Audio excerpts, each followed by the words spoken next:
Chairman and members of the committee, thank you for the opportunity to testify. My name is Tazra Mitchell. I'm the Chief Policy and Strategy Officer at DCFPI and an Executive Committee member of the Under 3 DC Coalition. DCFPI commends OSSI for making bold progress on fair pay for more than 3,000 early educators, most of whom are Black and Brown women. In April, OSSI submitted to Council the parameters for Phase 2 of the compensation program. That is, when they will disperse pay equity funds directly to facilities. DCFPI is deeply concerned that OSSI's funding formula deviates from the recommendations of the task force, reducing average pay by up to $6,700 for early educators based on our analysis. DCFPI, however, supports and applauds OSSI's decision to factor anticipated administrative expenses into the formula, offer the equity adjustment only to those in the subsidy program, and updating payments on a quarterly basis.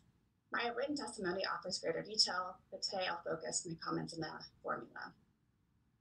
So most of OSSI's parameters for the compensation program are in lockstep with the task force's recommendations.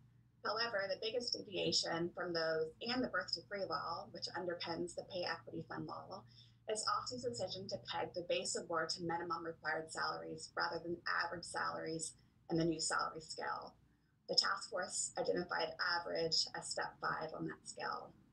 This is possible because the Pay Equity Fund law that Council drafted and approved gives OSSI the discretion to build a formula based on minimums rather than full parity. The result is that OSSI will, on average, only provide facilities enough funding to meet educator salary minimums at the bottom of the scale, that is, the pay intended for those with 0 years of experience in the field.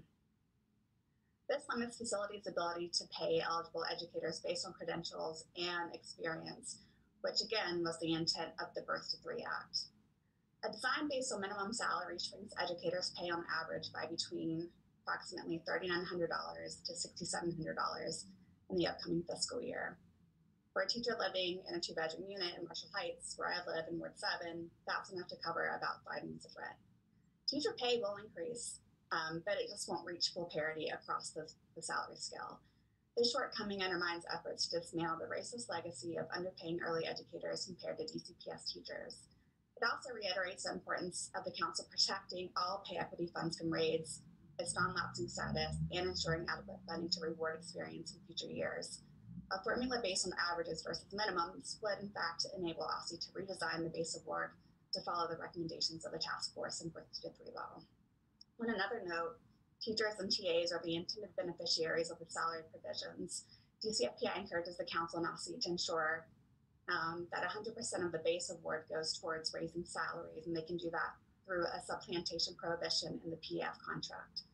Thank you for the opportunity to testify. I'm happy to answer any questions.